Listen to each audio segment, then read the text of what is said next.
Hello বন্ধুরা, good morning সকলকে।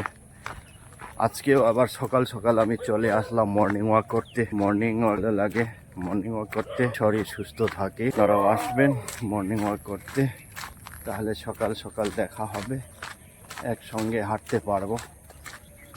দারুণ, সকালের দৃশ্য সম্পূর্ণ আলাদা, দারুণ দারুণ।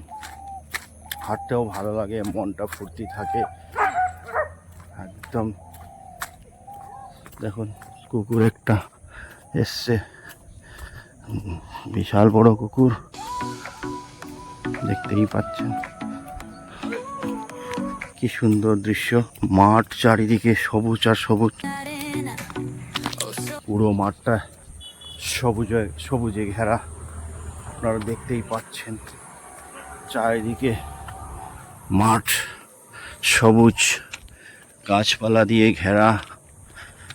কি সুন্দর দৃশ্য, এমনকি পাখিরাও চলে এসছে সকাল সকাল খাবারের সন্ধানে।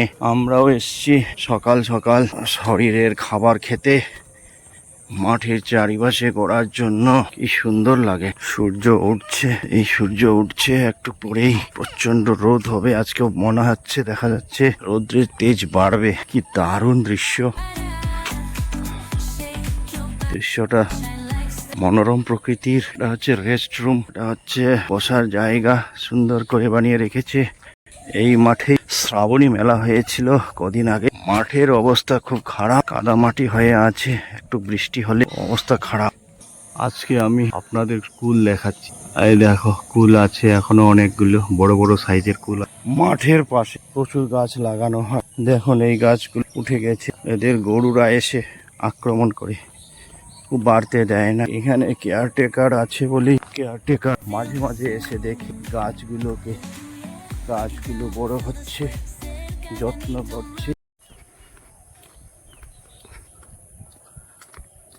দেখো পাখিরাও এসে খাবার খাচ্ছে, কি সুন্দর পাখি দেখা যাচ্ছে।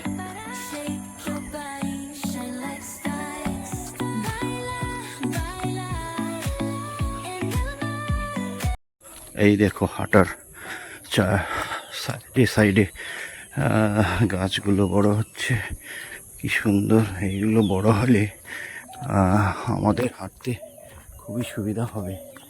দেখেন কি সুন্দর গাছগুলো লাগানো হচ্ছে এবং বড় হচ্ছে।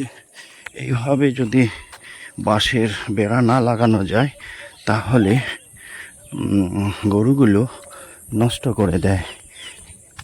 এই জন্যেই বাঁশের বেড়া লাগানো হচ্ছে, যাতে গরুগুলো ওই গাছগুলোকে খেতে না পারে। এই জন্যেই বাঁশের বেড়া দিয়ে দেওয়া হয়েছে।